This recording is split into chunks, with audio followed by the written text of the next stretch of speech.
성경 로마서 12장 1절 2절 말씀, 제가 가지고 있는 성경으로 신약성경 256쪽에 있습니다. 로마서 12장 1절 2절 말씀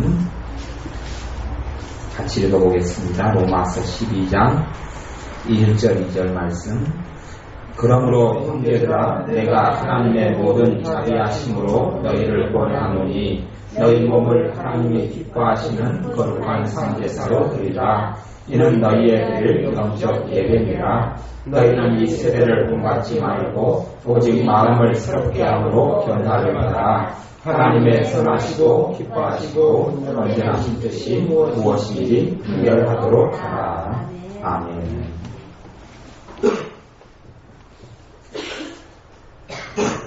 영분별에 대해서 세 번째 시간으로 말씀을 나눕니다. 영분별이 크게는 세 가지가 있다 그랬어요. 근데 첫 번째 영분별은 영분별이 아닌 비판과 비난, 잘못된 것, 하나님께로부터 오지 아니하는 분별같이 보이지만 내가 사람을 정죄하고 판단하는 사랑이 없는 목적에서 하는 것들, 그건 영분별이 아니라 판단이라 그랬고요. 그 다음에 두 번째는 영분별이 은사로는 영분별이 있다고 그랬어요. 어제 말씀에는 영분별의 은사가 어떻게 오고 어떻게 나타나는 것에 대해서 말씀을 나누었습니다. 하나님의 자녀가 영분별의 은사가 있을 때에 하나님의 풍성한 은혜와 인생 삶 속에서 덫을 발견하고 피해갈 수 있다고 그랬어요. 영분별의 은사는 주로 가정 속에서요, 모든 믿는 사람이 다 받았으면 좋겠습니다. 그 중에서 최소한 가정에서 한 명 이상씩은 영분별의 은사가 있다고 그랬어요. 그 은사가 있는 사람에게, 특별한 사람에 대해서나 일에 대해서는 조언을 받는 게 좋습니다. 부부가 예수님을 같이 믿는다 그러면 부부 중에 한 명 정도에게 영분별의 은사가 있어요. 그 은사는 어떻게 나타나느냐? 영분별의 은사는 내가 사용하려고 해서가 아니고 성령님께서 주도적으로 나타난다 그랬어요. 가령 어떤 누가 예배를 드리는 장소로 갔는데 내가 너무 불편해, 그 자리가 불편해. 그럼 내 감정같이 보이는데 성령님께서 영분별의 은사로 거부하시는 일들이 있다고 그랬어요. 그 장소가 아니다. 그 예배가 하나님 받으시는 게 아니다. 그런 거죠. 제가 이제는 광주에 어떤 영성하는 데를 갔더니 그 영성하는 데 소문이 너무 좋게 나고, 저도 그 영성하는 집회에 대해서 테이프하고 설교 테이프 된 책을 많이 사가지고 왔어요. 아마 돈도 한 20만 이상은 들었을 거예요. 그래서 좋은 인상을 가지고 실제로 그들의 예배에 참석해 봐야 되겠다 그러고 함께 갔는데, 여수에 있는 함께 간 목사님들이 10몇 명이에요. 지금도 많이 다닙니다. 목사님들만이도. 가서 갔는데 거기에 속한 사람들마다 다 교만하고, 그리고 예배에 성령님이 역사하는 게 아니고 악한 영들이 역사하는 걸 예배를 드려보니까 알겠어요. 그래서 아이고 뜨거워라. 그리고 그 이후로 최근 제가 증거자료를 몇 번 가지고 있습니다만 다 치웠어요. 그때야 비로소 알게 되는 거예요. 실제로는 그래서 믿는 사람들이 영분별의 은사, 성령께서 주도권적 역사는 영분별의 은사가 내 감정처럼 나타납니다. 내 감정처럼 나타나기 때문에 잘 알지 못하는 거예요. 하지만 어제 말씀을 나눈 대로 이런 여러 가지 현상들 통해 나타나시면 내게 영분별의 은사가 있다는 것을 생각해 보시고, 그걸 통하여서 내 가족을 지켜주고 하나님께서 보낸 사람을 내가 깨닫고 알고 축복의 통로로 내가 받아들이고, 마귀가 보낸 사람들은 제거하고 제압하고 없애요.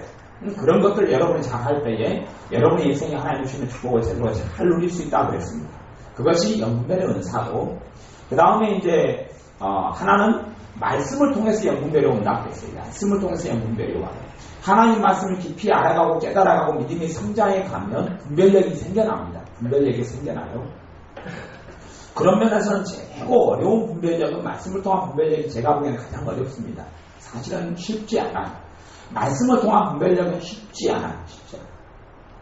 요즘 들어서 이제 제게 겨우 말씀을 통한 분별력이 좀 생겨나는 것 같아요. 요즘 들어서. 그러니까 제가 보통 성도님들에게 말씀을 통해서 분별한다 그런 것이 단지 그냥 이단 정도를 이단다 라는 것 정도로 알고, 신천지다, 구원파다 이 정도로는 아는 정도지, 더 깊이 예를 들어서 분별은 뭐냐 하면요, 영분별이든 분별이든 분별의 기준, 영분별은 뭐냐 하면 오늘 읽은 로마서 10장 2절 말씀처럼 너희는 이 세대를 본받지 말고 오직 마음을 새롭게 함으로 변화를 받아 하나님의 선하시고 기뻐하시고 온전하신 뜻이 무엇인지 분별하도록 하라.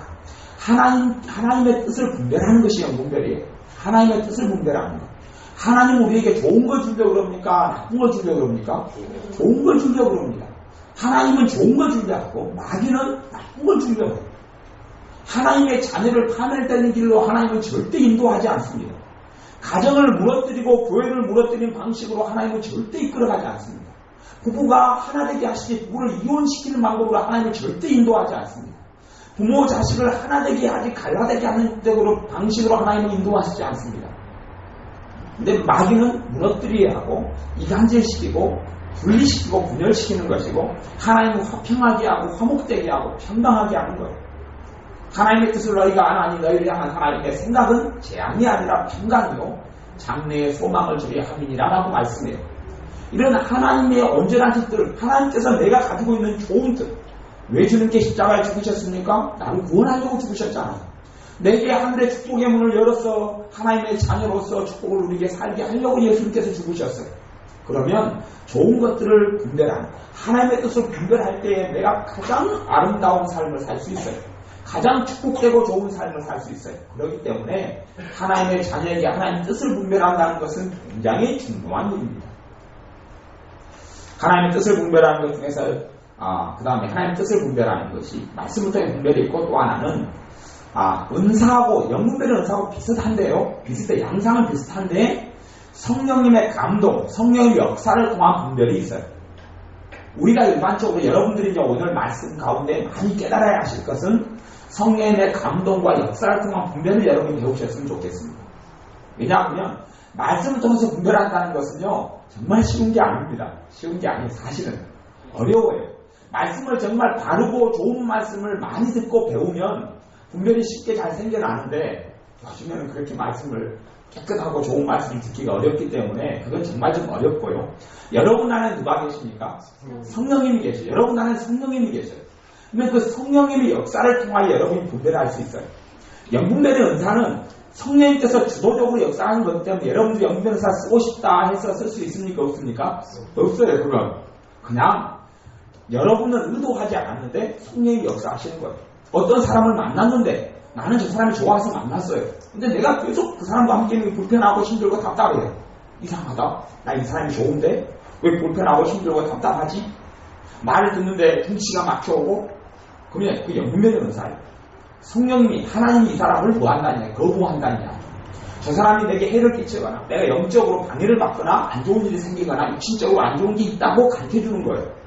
그런데 그 사람을 만나서 등치가 막히고 답답한 사람하고 계속 오래 있으면 여러분이 첫째는 기도 생활이 막히고 은혜 생활이 막히고 그 다음에 여러분의 물질이 빠져나가고 하나님 주는 평강 여러분에게 깨지고 그런 사람하고 오래 있으면 부부싸움이 일어나고요. 부모 자식과는 문제 일어나고 내 자식들에게 문제가 일어나고 이게 내가 의도하지 않았는데 하나님의 자녀이기 때문에 성령님께서 은사로 역사하세요. 그래서 여러분이 영분별의 은사는 기도를 계속 하셔서 받으심을 줬습니다. 그리고 은사는 절대 멈춰있지 않습니다. 방언 은사에 대해서 며칠 전에 말씀을 나누었다시피 방언 은사가 확장하고 넓어집니다. 방언 가운데 귀신을 쫓아내는 방언이 있고 방언 통해가는 방언이 있고 하나님과 교제하고 대화하는 방언이 있고 방언도 상처를 치유하고 마음을 치유하는 방언들이 있고 그 다음에 깊이 있는 중보기들을 위한 방언도 있고 여러분이 방언의 세계에 들어가시면 말로 다 이루할 수 없습니다. 마찬가지로 영분별의 은사도 영역이 넓어지고 확장되어져 갑니다. 여러분이 영분별의 은사를 충만하게 받으면 영분별의 은사가 있다 해서 모든 부분들이 다 분별이 되지 않습니다. 그럼에도 불구하고 특별한 부분에만 성령이 주도권적으로 역사하십니다. 그런데 영분별의 은사가 확장되고 성장하면 더 많은 부분에 분별이 일어나기 시작합니다.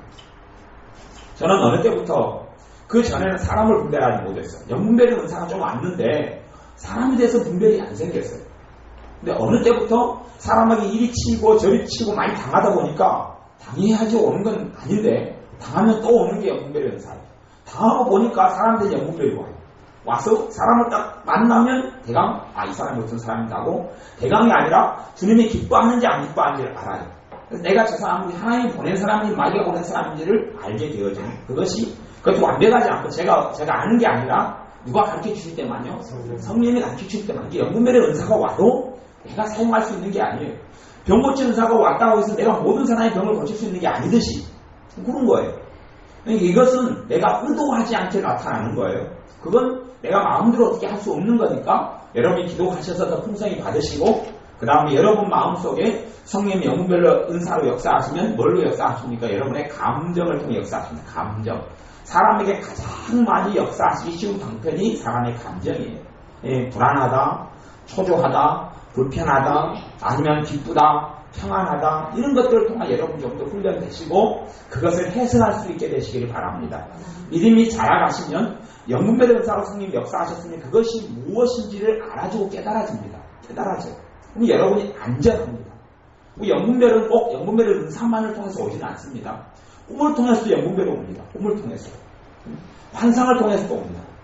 아니면 기도 중에 여러분이 영분별이 되기도 합니다. 가령 이제 여러분이 배워나가야 될 것은 세 번째 부분. 성령님의 역사는 역사인데 여러분 안에 성령이 계시기 때문에 그러면 첫째, 기본적으로 애언이라고 생각해봐요. 사람 가운데 제법 많이 사람을 통해서 많이 당하는데 이게 교회 가운데 하나님의 사람이 아닌 사람이 하나님의 사람인 척 껍질을 뒤집어 쓰는 사람은 너무 많습니다. 그 사람들이 기본적으로 한다고 주장하는 건 뭐죠? 애언이에요. 애언. 하나님의 사람인 척 껍질을 뒤집어 쓰고 과거에는 하나님의 사람이었는지는 모르겠어요. 당연히 과거에는 하나님의 사람이었겠죠. 발람처럼. 발람도 선지자에 따라 돈에 대한 탐욕 때문에 술사로 전락해서 죽임을 당합니다. 그런 것처럼 주여 주여 하는 자마다 주의 이름으로 내가 귀신 쫓아내고 주의 이름으로 병을 고쳤습니다. 과거에는 그는 하나님의 사람이었는데 돈에 대한 탐욕과 욕심과 질투와 시기와 자기를 막 너무 드러내고 명예욕과 이런 걸 통하여서 점점 어리석고 악한 사람으로 변화된 사람은 무척 많습니다. 실제적인 통계에서는요, 은사를 받은 사람이 3년 정도 지나면 은사가 거의 다 소멸되고요. 버티는 사람이 별로 없고요. 그만큼 사람이 쉽게 타락하기 쉽습니다. 그리고 하나님께 놀랍게 쓰임받은 사람 중에 역사적으로 3분의 1 이상은 다 무너졌습니다. 3분의 1 이상은 죽은 사람을 고치고 병을 고친 사람들이 타락했고 이단으로 빠졌고 그리고 하나님의 영광을 다 가로챘고 그거 역사적인 통계들입니다. 그렇기 때문에 어떠한 사람도 신앙생활에 있어서 장담할 수는 없어요. 왜요? 너희가 선줄로 생각하는 자는 넘어질까 주의하라. 그것을 안전하게 지켜주기 위하여 성령님께 주시는 은사가 영분별의 은사예요. 그 다음에 그걸 안전하게 지키기 위하여 여러분들이 잘 하실 수 있어야 하는 것이 영분별이에요. 그러면 어떤 사람이 애언자라고 애언을 해요. 그러면 저 사람이 애언하는 영과 저 사람이 애언하는 영이 성령님이시다면 애언은 성령님을 통해서 나오는 거예요. 성령님이시고 여러분 안에 누가 계셔요? 성령님이 계셔요. 성령님이 계시기 때문에 저 사람이 바른 애언이 나오면 여러분 안에서 누가 역사하시겠어요? 성령님 역사를 합니다. 그것을 화답이라고 이야기하고 어떤 사람은 공명이다 이렇게 표현하기도 합니다. 여러분 안에 화답이 일어나요. 감동이 온단 말이에요. 감동이 올 때는 두려움이 오겠습니까? 평강이 오겠습니까? 평강이 옵니다. 이것도 제가 지금 이야기하는 것도 100% 맞는 이야기는 아닙니다. 근데 일반적으로 그렇다는 이야기입니다. 어떤 사람이 예언하는데 여러분에게 강압하고 명령하고 억압을 해요. 겁을 줘요. 하나님께로부터 온 것입니까? 아닙니까? 절대 아닙니다. 하나님은 사랑의 영입니다. 하나님은 사랑의 영이고 주님은 성령님은 온유와 겸손의 영이에요. 예수님은 나는 온유하고 겸손하다. 그리고 디모데에게도 너가 사람을 책망하고 징계할 때도 온유함을 가지고 하라 했어요. 그러니 성령님께로부터 오는 역사가 사람을 강제하고 강압하고 겁을 주고 너 이렇게 하지 않으면 강한 하나님이 네 삶에 큰일이 벌어질 것이다. 그런 건 다 누구로부터 온 거예요? 전부 다 마귀로부터 온 것이거나 이 사람이 돈을 벌려고 탐욕 독식에 취해서 거짓말을 지어내는 거예요. 성령님의 역사는 우리로 하여금 생각할 여지를 줍니다. 성령의 역사는 어떤 사람이 애언을 한다 할지라도 성령의 역사는 우리의 하여금 자유케 합니다. 성령의 역사는 우리에게 평강하게 합니다. 그래서 여러분 안에 화답이 있는가를 확인해 보셔야 합니다. 그게 없어요. 어떤 사람이 애언하는데 여러분 마음에 근심이 생기고 야 이건가 저건가 그 생각이 들고 이게 다 버려버립니다. 전부 다 버려버립니다. 일고에 들을 가치가 없어요. 그 중에서 모르겠어요. 한 10개 중에서 한 개는 정말 가치가 있는지는 모르겠습니다만은 실제적으로 대부분은 다 잘못된 것이에요. 여러분이 그래서 사람에 대해서 분별을 잘 하시기 바랍니다. 사람에 대한 분별이 제가 보기엔 제일 어려운 것 같아요. 그러니까 사람에 대한 분별은 어려운데 사람에 대한 분별을 하려면 시간이 많이 필요합니다. 낱말 들어가면 절대 알 수가 없고 그 사람이 사람에 대한 분별은 마태복음 7장에 보면 거짓 선지자들의 삼가라. 그들은 양의 옷을 입고 오나 그들 속에는 노략하는 일이라. 그러면서 열매로 그들을 알지니 가시나의 무화과나무에서 가시나무에서 무화과를 엉겅퀴에서 포도를 따겠느냐 이런 식으로 말씀하면서 사람과 분별의 가장 큰 키워드 잣대는 뭐라고 이야기합니까? 열매라고 이야기해요. 열매라고. 근데 그 사람 안에 예를 들어서 어떤 사람이 성령의 사람이다 그래서 혈기가 충만해요. 혈기가 충만하고 분노가 충만하고 성기를 잘 내요. 성님의 사람입니까? 아닙니까? 절대 될 수가 없습니다. 혈기가 충만한 사람이 하나님의 사람은 될 수가 없습니다. 물론 그리스도인일 수는 있어요. 그리스도인이겠죠. 하지만 믿음이 약한 사람에 불과합니다. 어린 사람에 불과해요. 자기의 혈기도 조종하지 못한, 자기 혈기도 연단되고 다듬어지지 않은 사람은 절대 하나님의 사람이 아닙니다. 그건 아셔야 됩니다. 어떤 사람이 분노를 조종하지 못한다. 혈기가 충만하다. 여러분 생각해 보십시오. 그 사람 안에 주님이 계십니까? 아니면 지가 있습니까? 마귀가 있겠습니까? 지가 있거나 마귀가 있거나 그래요. 이제 우리가 믿음이 성장해서 우리 자라나는 가운데 여러분이나 저 안에는 다 혈기나 분노가 있어요. 그게 100% 없는 사람이 육신을 떠나기 전까지는 없습니다. 그런데 어떤 사람이 자기가 대단한 다른 사람이고 대단한 하나님의 종이고 내가 하는 말이 절대적으로 옳다 이렇게 주장하는 사람들 가운데서 하는 이야기예요. 다른 가운데서 내가 가르치는 것이 정말 하나님께로부터 거의 100% 맞고 내가 하는 것은 예언이고 진리니 들어라 하는 사람들이 있는데 그런 사람들에서 분별하겠다는 이야기입니다. 사도 바울이 디모데에게 그렇게 이야기했어요. 야고보서 1장 20절에 그렇게 이야기했는데 사람이 성내는 것이 하나님의 의를 이루지 못함이니라. 사람의 성내는 것이 하나님의 의를 이루지 못함이니라.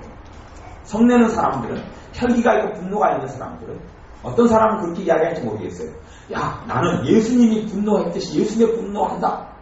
그건 죄 없으신 예수님이 되고 예수님은 그게 가능하고 사람의 분노라는 것은 에베소서에 보면 너희가 분을 품되 해가지고 품지만 사람의 분노라는 것은 바로 한순간에 변질이 되고 맙니다. 사람의 분노는 잠깐 동안 오를 수 있어도 조금 일하면 바로 변질이 되어버려요.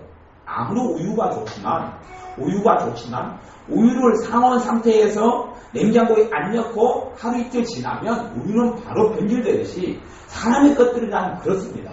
그렇기 때문에 어떤 사람에게 분노가 주기적으로 있다. 그 사람은 정말 성숙하고 성령 충만한 이러한 믿는 사람은 아닙니다. 그런 사람에서 나오는 것들이 좋은 것들이 나오기는 어렵습니다. 좋은 것이 안 나온다는 이야기는 아니지만 전적으로 바른 것들이 나올 수는 없어요. 그래서 사람의 열매는 뭘 봐야 되느냐? 그 사람에게 성령의 열매가 있느냐를 봐야 합니다. 성령의 열매는 첫째는 사랑이죠. 사랑. 그러면 사랑의 기준은 뭡니까? 고린도에서 13장에 나와 있죠. 사랑은 온유하며 사랑은 성내지 아니하며 성내지 않는다고 그러죠. 말씀을 전할 때도 막 성기를 막 빡빡 거리고 내는 사람들 그거 아니에요. 그 사람. 그게 주님의 사람 아닙니까? 성경에 이렇게 나왔잖아요. 제 이야기가 아니라 성경이 이야기한 거 아닙니까? 그 사람이 나는 성내는 거 아니다고 그때 태우고 하는 게 성내는 거 아닙니까? 그게 성내는 거 아니다고 뭐가 성내는 건지는 뭐 개가 짖는 게 성내는 건가? 이게 여러분들이 잘 분별을 하셔야 돼요.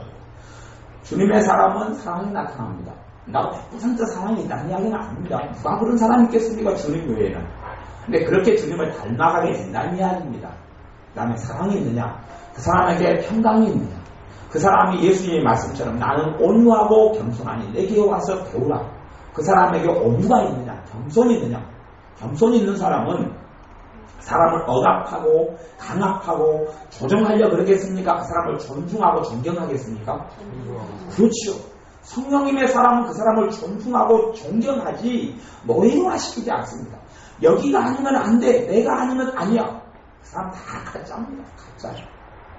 주님이 아니면 안 되라고 이야기하면 그것은 진짜일 수 있습니다. 예수님만이 답이다라고 이야기하면 틀린 이야기가 아닙니다만은 예수의 말씀을 내만 알고 있다 보면 그 사람은 잘못된 겁니다. 그 사람이 어떤 사람의 말과 가르침을 통하여서 예수님이 드러나면 그것 주님의 사람일 수 있고 그것도 100% 주님의 사람이다 아니에요. 사람이라고 단순하지 않으니까. 그 사람을 통하여 그 사람이 제가 오늘 기독교 신문을 국민일보를 보니까 선전이 참 거창하게 많이 나온 목사님들이 많으시더라고요. 이분을 통해서 어떤 기적이 벌어졌고, 이분을 통해서 이분이 40일 금식기도를 1년에 몇 차례씩 하고, 이분을 통해서 죽은 자가 살아났고, 이분을 통해 기머거리가 나타나는, 듣게 되었고, 그러니 이분에게 오십시오. 안 풀리는 문제가 없습니다. 이런 광고들이 나왔던데, 저는 굉장히 위험하게 봅니다. 위험하게 봐. 왜냐하면, 그 사람 이야기만 있고, 그 목사님 자랑만 있고, 이야기만 있고, 누구 이야기는 없습니까? 주님 이야기는 참. 이건 이 사람이 아무리 기적과 이적을 행해도 저는 불법을 행하는 자가 되기 쉽다고 봅니다. 하나님의 영광, 주님의 영광. 왜 기적을 행하고 죽은 사람 살리는 능력이 자기가 만들어낸 겁니까? 주님이 준 겁니까? 주님이 준 거예요. 그러면 주님의 영광을 돌려줘야 되는데 그 사람이 많이 드러나 있는 것을 볼 때 저는 위험하게 봅니다. 나중에 그들이 불법을 행하는 자들아 내게서 떠나가라는 주님의 말씀을 듣지 않게 될런지 어떻게 알겠습니까? 그러니 어떤 사람이 주님의 사랑이라고 이야기하면 그 사람이 온유한지를 봐야 합니다. 그걸 문다해서 다 100% 옳지는 않습니다. 왜냐하면 무슨 껍질을 뒤집어 쓰고 있습니까? 천사의 껍질을 뒤집어 쓰고 양의 껍질을 뒤집어 쓰고 있으니까 이제 껍질을 오래 쓰고 있다 보면 덥잖아요. 늑대가 양의 껍질을 오래 쓰고 있다 보면 여름 되면 덥잖아요. 그럼 껍질을 자주 오래 있다 보면 껍질을 벗으니까 정체가 드러나죠. 드러나니까 올해는 못 뒤집어 쓰고 있습니다만은 그래서 잠깐 동안으로 사람을 분별하고 안다는 것은 어려운 일입니다. 그건 좀 어려운 일이에요. 그래서 여러분이 일단 그것을 좀 하실 수 있다면 열매로 하셔야 한다. 그 사람이 은사가 있다, 예언이 있다, 그건 필요 없고 그건 분별의 기준이 아니고 예수님이 말씀하신 영분별의 기준은 아니에요. 말씀으로 분별하는 기준이 있어서 분별의 기준은 그 사람에게 예언 은사가 있느냐, 그 사람을 통하여 병이 몇 명이 나았느냐, 그 사람을 통하여 어떤 사람이 치유가 되었느냐는 기준이 아니고 그 사람에게 주님의 성품이 있느냐, 그 사람에게 성령님의 열매가 있느냐, 그 사람에게 예수님의 사랑이 있느냐, 그 사람에게 온유함이 있느냐, 그런 걸 이야기하는 겁니다. 제가 이야기하는 것은 일반적인 목회자를 그렇게 보라는 이야기가 아니라 일반적인 집사님이나 장로님을 그렇게 보라는 이야기가 아니라 어떤 사람이 나를 따르라 그런 사람이 나타났을 때 하는 이야기입니다. 그렇죠? 그런 사람을 분별해야지 다른 사람 분별해야 뭐 하겠습니까? 그건 판단이 되는 거죠. 판단이 되는 거예요. 어떤 사람이 내가 정확한 예언을 한다, 내 예언을 100% 믿어야 된다 했을 때 그 사람을 분별해야 된다는 이야기를 하는 거예요. 하는 거예요. 나는 하나님께서 말씀만에 세운 위대한 선지자다, 나를 따르라 그랬을 때 그런 사람은 뭘로 분별해야 된다고요? 이 열매로 분별해야 된다는 이야기를 하는 겁니다. 열매로 분별해야 합니다. 그것이 영분별에 있어서 사람에 대한 분별의 기준입니다. 근데 그것은 사실은 쉽지는 않습니다. 쉽지는 않아요. 어떤 사람이 저희 교회에 몇 년 전에 찾아와서 저쪽 건물 3년 동안 있을 때 찾아와서 우리 교회에 봉고차를 사준다 그러더라고요. 봉고차를 사준다 그래서 그러니까 대부분의 개척계 목사님들은 굉장히 좋아할 거 아니에요. 봉고차를 사준다니까. 그리고 자기가 사업하는 사람인데 하나님께서 감동을 보내서 우리 교회를 보냈대요. 보냈는데 봉고차를 사주겠다고. 그래서 사업을 해서 이 교회에 11조를 얼마간 해주겠다고 그러더라고요. 그래서 저는 시큰둥했습니다. 왜냐하면 저는 차를 안 좋아하잖아요. 차를 교회가 차가 있고 운전하고 이런 사람 차 사준다고 혹하는데 저는 교회 차 주는 것도 반대하는 사람이고 저도 운전도 안 하는 사람이고 앞으로 교회에 차 볼 생각이 없는 사람인데 차 사준다고 해서 뭐 하겠어요. 옛날에는 누가 자가용을 한 대 준다고 그러는데 저희가 필요 없습니다. 주지 마세요 그런 사람인데 안 반갑지. 시큰둥하니까 그 사람이 시절을 볼 때 답답했던 모양이에요. 왜냐하면 딴 데 가면 다 통하는 건데 안 통하기 때문에 좀 답답했던 모양이에요. 그렇게 항상 좀 막 말하면서 막 뻥을 치고 막 하더라고요. 근데 딴 사람들은 혹했는데 그런갑다 하고 갔는데 이봉규 여사님에게 연분별이 왔어요. 이 사람이 사기꾼이다. 연분별이 왔어요. 사기꾼이다. 왔어요. 저는 이제 그때까지 구별을 못했어요. 왜냐하면 연분별의 은사가 그때는 저에게 그렇게 자리가 없었어요. 연분별의 은사가 없어서 사람 구별이 안 되는 거예요. 대신에 그 사람이 말하는 것을 혹하고 빠져들어가지는 않았어요. 왜냐하면 나한테 필요 없는 걸 가지고 이야기하니까 교회 헌금을 많이 하겠다? 교회 헌금이 그렇게 많이 필요한 것도 아니고 하나님의 교회 주면 내 교회도 아니고 내 교회는 막 내 돈을 챙기겠지만 그런 것도 아닌데 돈 헌금 많이 하겠다? 차 사주겠다? 별로 혹하지 않고 몇 번 왔다 갔다 하다가 정체가 드러났어요. 그 사기꾼이었던 거죠. 그리고 이제 작년에가요? 올해가 근처에 있는 교회 목사님이 아는 목사인데 그분 사모님한테 전화가 왔더라고요. 이 사기꾼이 있는데 우리 교회 와서 또 홀쳤고 저쪽에 와서 또 홀쳤으니까 조심해라 그러더라고요. 근데 우리 진양 안 같은 사람이고 우리가 안 통하니까 하나 같은 사람이 이제 한탕 당했던 거죠. 제 아는 목사님도 그분한테 한탕 당했어요. 한탕 당해가지고 그 목사님 제 내역 목사님한테 한탕 당해가지고 그 사람이 쫓아가 가지고 또 했나니까 당해가지고 나중에 와서 뭐라 하자고 돈 빌려달라고 급하니까 돈 빌려달라고 보내줬더니 사라지고 없는 거죠. 그래서 그 사람도 지난번에도 잡히고 또 교회들 해먹고 돌아다니고 있는데 이 사람에 대한 분별은 쉽지 않아요. 여러분에게 정말 필요한 것들로 이렇게 다가오니까 쉽지 않아요. 이 영분별의 은사가 있어야지 됩니다. 대신 이제 세 번째 분별할 수 있는 게 뭐냐면 성령님의 역사와 감동으로 분별하는 것을 여러분이 배우셔야 합니다. 성령님의 역사와 감동으로 하는 거예요. 대신 성령님의 역사와 감동은 어떨 때 좀 더 정확해지느냐 하면 그래서 2절에 보면 너희는 이 세대를 본받지 말고 앞에 1절에는 너희 몸을 하나님이 기뻐하시는 거룩한 산제사로 드리라. 이는 너희의 드릴 영적 예배니라. 너희의 몸만 이야기하는 게 아니죠. 우리 전체를 가르치기 위해서는 몸이라고 그렇게 이야기합니다.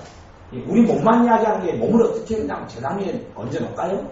그렇게 되는 건 아니죠. 그게 아니라 우리로 하여금 내가 주님을 위해서 살아가겠다는 그러한 헌신을 이야기합니다. 그런 마음가짐, 그러한 결단, 그러한 마음, 주님이 내 주님입니다라는 신앙 고백, 그런 바탕을 이야기하는 것이고요. 다음 2절에는 너희는 이 세대를 본받지 말고 오직 마음을 새롭게 함으로 변화를 받아. 이 세대는 뭐냐면 오직 자기만 위해서 사는 것이고 자기 욕심만 차리는 것이고 남은 죽더라도 나만 잘 되기를 원하는 것이고 이런 거 있잖아요. 이런 욕심, 탐욕 이런 것들 이 세대를 본받는 마음이에요. 그런 마음이 아닌 사람들이 뭐가 잘 되어져? 분별이 잘 된다는 이야기예요. 내가 욕심을 부리고 탐욕을 부리고 하나님을 내가 이용하고 하나님을 당연히 하나님의 축복을 자녀가 받는 것은 기도하고 받는 것은 당연한 겁니다. 그것을 넘어서서 과도한 욕심과 탐욕을 부리는 걸 이 세대를 본받는 거라고 부르는데 거기에서 마음을 고치고 생각을 바꾸라는 이야기입니다. 그리고 오직 마음을 새롭게 함으로 변화를 받아 하나님의 선하시고 기뻐하시고 온전하신 뜻이 무엇인지 분별하도록 하라. 분별. 우리의 마음이 바르게 되면 될수록 성령님께 주시는 분별이 정확히 나타난다 그런 이야기입니다. 그럼 분별이 뭘로 하느냐? 아까 제가 예언 같으면 뭘로 하라 했어요? 화답. 그렇죠? 화답. 내게 화답이 오느냐? 화답이 오느냐? 내게 화답이 오느냐? 또 두 번째는 평강으로 해요. 평강으로. 여러분이 평강으로. 예를 들어서 그런 거죠.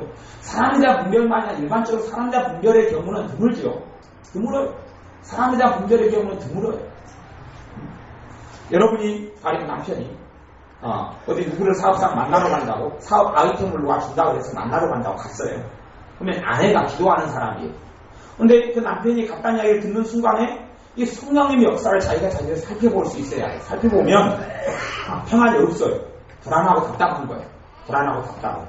그러면 저기 사업하러 갔고 누가 사업 아이템을 준다 그것이 100%는 옳지 않겠지만 불안하고 답답해요. 내가 나쁜 마음이 아닌 한은 불안하고 답답할 때 아니면 사업하러 만난다는 그 사람에 있어서 내가 나쁜 마음을 가지고 있어요. 그 사람에게 내 용서를 안 했다든지 그 사람에 대해서 안 좋은 마음을 가지고 있다든지 그러면 그 사람을 남편이 만나러 간다고 할 때 마음이 좋겠어요? 안 좋겠어요? 안 좋죠. 이건 분별이 아니에요. 사람이 가지고 있는 정상적인 마음이죠. 근데 남편이 만난다는 사람에 대해서 잘 모르겠어요. 그 사람 누군지 몰라요. 근데 만나러 간다고 그러고 여러분이 집에 있는데 갑자기 불안해지는 거예요. 불안해지고 답답해지는 거예요. 그 일을 남편이 가서 누구를 만난다는 일을 들을 때 답답해지고 힘들어지는 거예요. 그러면 뭐일 수 있어요? 성령님께서 주시는 성령님의 역사로 주는 이런 분별이란 말이에요. 이건 영분별의 은사하고 틀려요. 틀리지만 동일한 성령님께 주시는 거기 때문에 이런 감동을 통해서 나타나는 방편은 똑같습니다. 똑같은데 이것은 여러분들이 얼마든지 사용할 수 있어요. 이 영분별은 성령님과 여러분이 합력하여서 일어나는 거예요. 성령님과 여러분이 합동하여서 일어나고 성령님의 도우심으로 그런 영분별이 일어나는 거예요. 그것은 여러분들이 충분히 사용하셔서 여러분 삶에 성령님이 주시는 분별을 할 수 있다는 이야기예요. 가령 어떠한 걱정거리가 생겼어요. 문제거리가 생겼으면 여러분이 그 문제거리를 들으면서 걱정거리가 들으면서 막 답답하고 조급해지고 힘들어져요. 그러면 정상이 부정상이에요? 정상이지요. 걱정거리가 생겼는데 안 답답하고 안 힘들면 정상이 아니죠. 그럼 기도를 안 치요. 걱정거리 자식이 그냥 문제가 있다. 자식이 아프다. 걱정이 생겨야지 부모입니까? 안 생겨야 부모입니까? 생기면 뭐죠? 생기니까 하나님께 기도할 거 아닙니까? 내 자식이 아픕니다. 감기입니다. 독감입니다. 다리가 아픕니다. 고쳐주십시오. 그렇게 해야지 정상이고, 그거 말고요. 자식이 지금 무슨 일이 있다 그래요. 근데 여러분의 마음에는 평강해요. 성령의 역사가. 평강해요. 그럼 그거 누구의 역사입니까? 성령의 역사입니다. 뭐 어떻게 해석이 가능하냐 그러면 괜찮다. 특별한 일이 아니다. 그러냐. 괜찮다. 특별한 일이 아니다. 제가 전에 우리 집에 전남병원 간호사가 전화가 왔어요. 전화가 와서 받으니까 뭐라고 하냐면 지금 당신의 가족 중에 한 명이 큰 사고가 나서 지금 위독하다고 빨리 전남병원 응급실로 오라 그러는 거예요. 그래서 제가 부랴부랴 놓고 달려갔죠. 가족이라면 동생이나 어머니나 뭐 둘 중에 하나인데 형은 타지에 있었고 그러니 놀래가지고 뛰어가는데 저 마음은 조급하고 급하고 피가 어떻게 흐르냐 죽어가느냐 어떻게 살아가느냐 이러면서 달려가는데 제 마음에 뭐가 있어요? 평강이 있어요. 평강. 이것이 분별이라고 합니다. 이것이 영분별은 아니에요. 이건 영분별이 아니에요. 성령님의 역사가 평강이 있는 거예요. 가다가 제가 택시하고 부딪혔어요. 갖고 제가 일단 눈이 안경이 옛날 유리 안경이었어요. 그 당시에는. 지금 플라스틱이지만 옛날 유리 안경 썼잖아요. 유리가 때려서 눈이 파핑 들어갈 뻔했고 병원에 가봤더니 전혀 제 가족이 없어요. 물어봤더니 간호사가 어떻게 전화한 거예요? 잘못 전화한 거예요. 잘못. 환자가 정신이 나갔든지 간호사가 정신이 나갔든지 간에 급한 마음에 전화번호 우리 집으로 잘못 걸었어요. 그러니까 잘못 전화한 거예요. 잘못 전화한 걸 누구는 알아요? 성령님은 알죠. 하나님은 알죠. 그러니 내 마음을 평강한 거예요. 걱정하지 말아라. 그런 거예요. 걱정하지 말아라. 근데 저는 걱정이 안 돼요? 되죠. 그러니까 저 마음은 초조하고 조급하고 그래서 택시하고 부딪히고 들어가고 안경 깨지고 갔더니 아무 일이 없는 거예요. 주님이 옳고 저는 틀린 거죠. 그런 식으로 여러분의 분별이 가능한 거예요. 누가 그런 거죠. 회사에서 있는데 회사에서 감원한다, 명퇴시킨다, 누구를 자른다 이야기를 들어요. 그런데 아내나 남편이 생각할 때, 둘 중에 한 명이라 생각할 때 그 이야기 듣는데 정상적인 것은 불안하고 초조해야 되죠. 근데 불안하고 초조하지가 않아요. 평안해요. 평안해요. 성령님의 대부분의 역사는 평안으로 나타납니다. 평안으로. 성령님의 가장 확실한 분별의 키워드는 평안이에요. 평안해요. 문제가 없이 평안해요. 그러면 주님께서 걱정하지 말아라. 그건 아무 일이 아니다는 거예요. 그것하고 너희 집은 상관이 없다는 거예요. 서로 그런 일이 벌어진다 할지라도 그것은 더 좋은 일을 위해서 일어나는 과정이라는 이야기예요. 그러면 그것을 놓고 감사하면서 주님께 더 깊이 나아가면 더 좋은 일들이 일어나게 되는 거예요. 그것이 여러분에게 주셔서 여러분 안에 누가 계세요? 성령님이 계신 거예요. 그런 의미에서 요한 1서에서는 너희에게 하나님의 기름 부으심이 거하나니 그가 너희를 가르쳐준다 그렇게 이야기하는 것이 제가 이야기하는 영분별의 세 번째 이야기하는 성령님을 통해서 알게 되는 분별이에요. 그걸 통하면 하나님 자녀들이 크게 염려할 거 없어요. 아니면 여러분에게 갑자기 답답하고 불안이 왔어요. 이것은 영분별의 은사를 통해 오는 건데 까닭없이 불안이 찾아와요. 까닭없이. 그러면 이유가 있을 수 있어요. 하나님 여러분들이 심신하면 까닭없이 불안이 찾아오는 사람은 마귀의 귀신으로 공격을 받는 사람이에요. 이런 사람은 기도하면서 마귀를 쫓아내고 대적해야 됩니다. 근데 그거 말고 그런 경향이 없는데 불안이 찾아와요. 그러면 주님께서 여러분에게 성령님께서 가르쳐주는 거예요. 여러분 너가 지금 기도해야 될 때라고 이야기하는 거예요. 너는 알지 못하지만 어떤 일이 벌어지고 있다. 기도해야 될 때다라고 가르쳐주는 거예요. 그럼 그때는 어떤 기도가 제일 좋아요? 당연히 방언 기도가 제일 좋죠. 뭘 기도해야 될지 모르는데 방언으로 계속 기도해요. 언제까지요? 이제 평안이 올 때까지. 이게 앞에는 불안하고 초조한 건 영분별의 은사로 온 거고 그 다음에 기도를 계속 방언으로 기도해요. 뭘지 모르는데 그러니까 평안이 와요. 평안이 오면 이 평안이 이제 분별로 오는 평안. 이제 영분별의 은사하고 틀리게 성령님의 역사를 이제 됐다 그러면 이제 됐다. 제가 옛날에 누가 돌아가신다는 소식을 들었어요. 근데 제가 돌아가셨는데 돌아가기 때문에 그분이 아직 예수 영접하지 않았어요. 영접하고 돌아가시게 됐는데 그 집에서 그 며느리 되는 분이 저한테 예수를 전해달라고 연락이 왔어요. 제가 교회 사역을 하고 있었으니까 93년이었어요. 근데 그래서 연락이 왔는데 제가 복음을 전하려고 가려고 그러는데 성령님께서 저를 못 가게 하는 거예요. 그러면서 산으로 들어가 기도하라는 거예요. 교회가 산 옆에 있었기 때문에. 그래서 산에서 기도를 1시간을 하고 있어요. 1시간을 계속 하고 있으니까 제 마음에 평안이 딱 와버리는 거예요. 1시간 정도가 됐는데 평안이 와버리는 거예요. 이제 제 마음에는 그 평안을 어떻게 해석했냐면 됐다 이런 마음으로 됐다. 그리고 나왔더니 저를 태우러 오는 차가 기다리고 있었어요. 갔더니 그 사람이 돌아가시기 전에 그 할머니가 귀신 역사가 떠나가고 예수님 영접하고 그 다음에 기쁨이 오고 그 다음에 눈에 눈물이 흐르고 그 다음에 얼굴이 더럽고 막 그냥 완전히 죽음에 씌어있는 얼굴이 편안한 평강의 얼굴로 바뀌면서 예수님 영접하시고 그 다음날 아침 9시에 돌아가셨어요. 이런 것들이 제가 기도를 가기 전에는 성령님의 영문별로 가지 못하게 막으시는 거고 기도하도록 저를 상으로 넣으시는 거고 그건 영문별이고 그 다음에 1시간에 기도하니까 제가 평안이 온 것은 뭐예요? 그 성령의 역사를 제가 분별한 거예요. 분별한 거. 그래서 그것을 됐다라고 저는 받아들인 거예요. 이게 이 두 가지가 나타나는 거예요. 여러분이 어떤 기도 제목을 가지고 기도하실 때 되면 기도하는데 계속 불안해요. 그러면 이유가 두 가지가 있을 수 있어요. 두 가지가. 하나는 하나님께 맡기지 않았기 때문에 불안한 거예요. 너희 염려를 다 주께 맡겨버리라. 주께서 너희를 권고하시느니라. 너희가 주께 맡기면 하나님의 모든 지각을 뛰어난 하나님의 평강이 너희 마음과 생각을 지키시리라. 여러분이 맡기고 기도하면 뭐가 와요? 평강이 와요. 대신 맡기고 기도했는데 평강이 안 올 수도 있어요. 이유는 뭡니까? 기도가 부족하기 때문에 그래요. 기도의 양이 부족하기 때문에 그래요. 더 간구해야 되기 때문에 그래요. 그럴 때는 아직 평강이 오지 않아요. 언제까지 합니까? 평강이 올 때까지. 올 때까지. 그럼 여러분은 승리하게 되는 거예요. 그걸 통하여 성령님의 역사, 하나님의 뜻을 분별할 수가 있어요. 그런 분별들을 여러분이 배우셔야 합니다. 배우셔야 돼요. 여러분 안에 누가 거하시기 때문에요? 성령님이 거하시기 때문에 그렇습니다. 그 3절을 읽어보겠습니다. 로마서 12장 3절 말씀. 내게 주신 은혜로 말미암아 너희 중 각 사람에게 말하노니 마땅히 생각할 그 이상의 생각을 품지 말고 오직 하나님께서 각 사람에게 나눠주신 믿음의 분량대로 지혜롭게 생각하라. 지혜롭게 생각하라. 여러분이 생각하실 때 되면 성령님께서 뭘로 도와주세요? 지혜로 도와주시면 지혜로.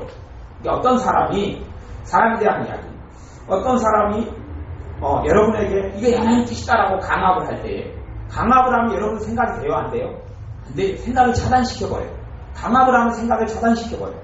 뭐 그런 사람은 주님께서 보내신 사람이 아니에요. 주님께서, 하나님께서도 사도 바울을 통하여 로마에 있는 교회에게 지혜롭게 생각하라고 했죠. 뭐 성령님께서도 어떤 방식으로 이끌어가요? 지혜롭게 생각하도록 이끌어가요. 그런 의미에서 성령님에 대해서는 신사적인 영이다. 그렇게 인격적인 성령님이에요. 인격적인 성령. 성령님께서는 여러분을 생각하게 이끌어가셔요. 지혜로 이끌어가죠. 제가 성령 역사의 가장 큰 성령의 역사하시는 통로는 지혜라고 이야기했어요. 하나님의 응답, 성령님의 응답은 가장 뭘 통해서 제일 많이 온다고요? 지혜를 통해서 많이 온다는 게 성경의 이야기예요. 성경의 이야기. 잠언 1장부터 31장까지 지혜를 구하라고 했던 성령님께서, 하나님께서 왜 지혜로 응답을 안 하시겠어요? 지혜로 응답하는데 거기서 차이가 뭐냐면 누구 지혜처럼 와요? 내 지혜처럼 와요. 내 아이디어와 내 생각처럼 와요. 마찬가지로 감정도 누구 감동처럼 와요? 내 감동처럼 와요. 내 감동처럼. 여러분의 삶 속에 하나님의 더 많은 축복을 누리시려면 순종하시는 걸 배우셔야 합니다. 순종 중에서도 다른 순종보다 제일 중요한 순종은 말씀에 대한 순종과 그다음 기도에 대한 순종. 여러분 마음에 기도할 마음이 드실 때는 환경을 생각하지 마시고 기도를 하셔야 됩니다. 여러분에게 종종 기도할 감동이 오잖아요. 그러면 기도를 하셔야 돼요. 그때 넘겨버리시면 안 돼요. 기도할 감동이 와도 어떻게 옵니까? 기도하고 싶다 이렇게 온다면 기도하고 싶다. 그것이 하나님 뜻이에요. 기도하고 싶다. 그걸 놓치는 사람은 하나님이 주시는 좋은 축복의 기회들을 놓쳐버려요. 놓쳐버리고 말아요. 어디서 축복이 왔다가 사라지는지를 알지 못해요. 축복은 누구 통해 옵니까? 사람을 통해 옵니다. 사람을 통해서. 축복은 사람을 통해서 와요. 사람을 통해서 와요. 축복은 사람이 통로예요. 하나님께서 말씀하신 통로도 많은 경우에 사람을 통해서. 그걸 아셔야 합니다. 그래서 여러분이 이런 분별들을 배워가셔야 돼요. 분별을 배움으로 여러분의 삶 속에서 하나님께 주시는 좋은 뜻들을 발견하고 누리셔야 합니다.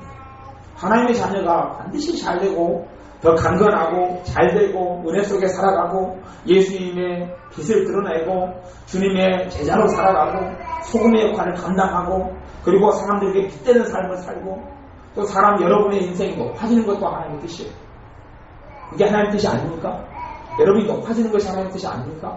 높아지는 건 하나님의 뜻이에요. 성경에 그렇게 나왔어요. 제 이야기가 아니라. 너희가 겸손하라. 때가 되면 너희를 뭐 하시리라? 높이시리라. 문제는 여러분이 높아짐으로 여러분이 교만해지고 주님을 모른다 그러고 오만 방자해지고 하나님의 영광을 가로챌까봐 높아짐을 여러분이 믿음의 수준이 되고 여러분의 신앙이 연단될 때까지는 잘 주시기 어려운 면이 있는 거예요. 어떻게 여러분이 자녀에 대해서 높은 사람 되기를 원합니까? 천덕꾸러기 살기를 원합니까? 높은 사람 되기를 원하는 게 정상이에요. 하나님께서도 하나님의 자녀들인 여러분과 제가 하나님께 귀하게 쓰임받고 높은 사람 되기를 원하셔요.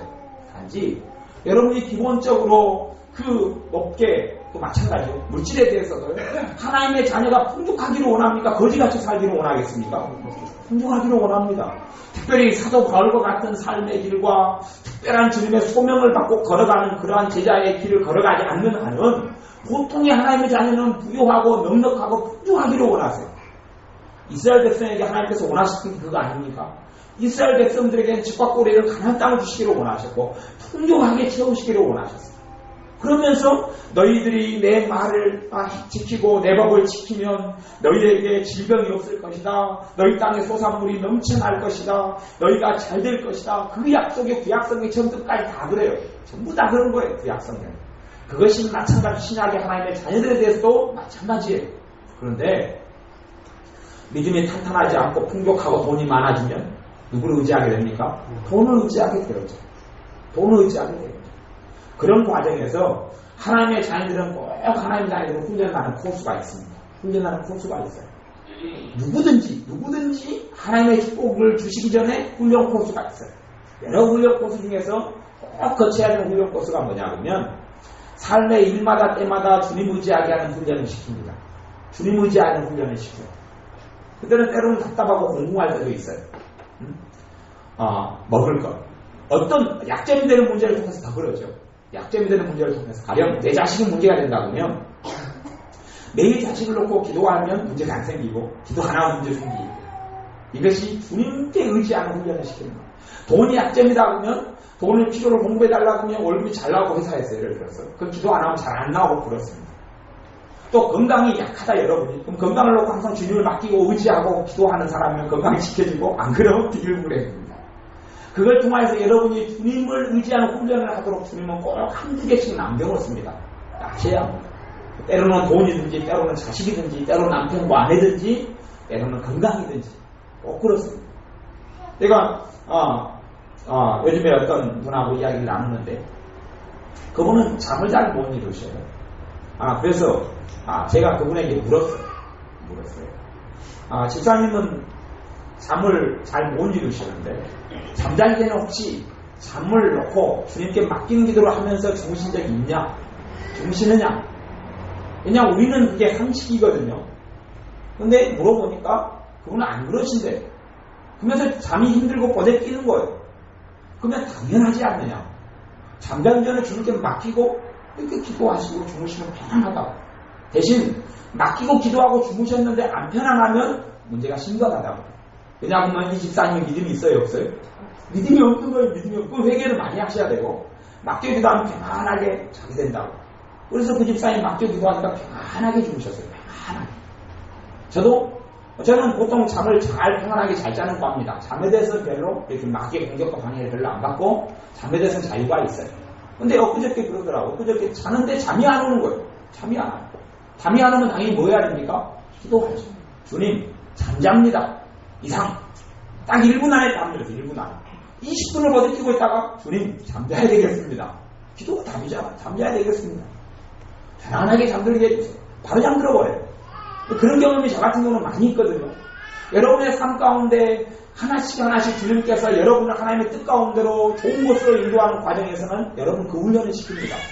그러면 어떤 사람은 계속 건강을 의지하도록 만들어 가십니다. 그러면서 주님이 여러분의 삶의 주님 되시고 주님이 여러분의 삶의 가장 소중한 분이 되시기를 원하시는 과정에서 이끌어 가시기 때문에 그렇습니다. 그걸 답답함으로 여기지는 마십시오. 어떤 과정이 어떤 것은 피부 알레르기가 그런 문제가 있을 수 있습니다. 피부 알레르기가 문제가 돼서 주님께 기도하고 의지하면 그날은 피부 알레르기가 안 일어나고 안 의지하면 일어나고 이렇게 가기도 합니다. 이게 주님을 의지하도록 이끄는 과정입니다. 저 같은 경우도 여러 가지 그런 경우가 있었는데 그중 하나는 먹고 사는 문제는 그랬어요. 먹고 사는 문제. 기도를 하면 한 끼니를 주고 기도 안 하면 한 끼니를 안 주고 기도하면 한 끼니를 주고. 그것을 몇 년을 그렇게 했어요. 몇 년을. 그 다음에 그런 거 지나니까 이제 그것 가지고는 안 하시더라고요. 그러면서 작은 일마다 주님을 의지하게 하시는 거예요. 여러분이 막 신비주의로 빠지라는 이야기는 아닙니다. 많은 시장을 가실 때도 주님 시장 갑니다. 인도해 주세요. 주님께 맡깁니다. 그리고 가시면 시장 갔다 오는 길이 즐겁고 행복하고 주님이 주시는 자잘한 행복을 누릴 수가 있습니다. 막 거기에 시장 가는데 주님 뭘 살까요? 말씀해 주십시오. 그러면 정신 나간 사람이요. 그런 사람은 양지 밥 먹을 때 그냥 콩나물 먹을까 시금치 먹을까 모르는 사람은 조금 진입과 감정을 받아봐야 되는 사람이고요. 단지 그 맡기는 기도를 이야기하는 겁니다. 맡기는 잠자리도 맡기고 생활도 맡기고 주님을 의지하고 신뢰하고 이런 것들이 훈련이 되으셔야 됩니다. 이것이 하나님께서 기뻐하시는 뜻을 더 많이 누리고 하나님 시장에 거하시는 방법입니다. 여러분의 삶 가운데서 이 영분별, 은사적인 영분별, 그 다음에 이 말씀을 통한 분별, 그 다음 사람을 잘 분별하십시오. 하나님께서 보내신 사람인지 마귀가 보내는 사람인지 하나님이 보내는 사람도 있고 마귀가 보내는 사람도 꼭 있습니다. 여러분 삶에. 그걸 잘 분별하셔서 그 다음에 이제 성령님이 여러분 안에 성령님이 계시잖아요. 여러분이 하나님 뜻대로 살아가고자 하는 마음이 있는 한은 성령의 역사는 깨끗하게 나타납니다. 깨끗하게 나타나요. 하나님을 고의적으로 거역하겠다는 마음이 아니고 하나님을 기쁘시게 하겠다는 마음이 있는 한은 반드시 이들들의 성령의 역사와 감동과 분별이 있습니다. 여러분 분별하려고 마음을 먹으신다면 안 먹으신다면 그렇습니다. 영분별의 은사가 아닌 한은 분별해야 되겠다. 왜요? 성경에서 분별하라고 그랬습니까? 말하라고 그랬습니까? 하나. 모든 영들이 다 하나님께로부터 오는 게 아니다. 영들을 분별하라 그렇게 하나님 말씀했습니다. 그게 순종하는 마음이 성령의 분별이 나타나는 길입니다. 그러므로 여러분들이 하나님 뜻이시는 좋은 것들을 누리시고 마귀의 함정과 것들은 피해 가셔서 여러분 삶에 하나님 주시는 좋은 것들만 있기를 바랍니다. 기도하겠습니다. 아버지 하나님, 3시간에 걸쳐서 영분별에 대해서 말씀을 나누었습니다. 우리들에게 영분별의 은사를 주옵소서. 또한 성령님의 은사가 내 감정과 뜻으로 오는데 이것을 잘 깨닫고 알아서 그 의미들을 알 수 있도록 우리에게 지혜를 주시기를 원합니다. 또한 우리가 주님을 위하여 살아가는 순전한 마음들이 강해져서 성령님께서 내 안에 역사하시는 내적인 음성과 내적인 역사하심과 내적인 확신과 성령님의 감동하시는 것이 더 뚜렷해져서 이걸 통하여 하나님의 뜻을 분별하며 온갖 선하고 좋은 것을 분별하여서 하나님의 자녀로서 더 많고 좋은 것들을 누리게 하여 주옵소서. 예수님의 이름으로 기도하옵나이다. 아멘. 기도하겠습니다.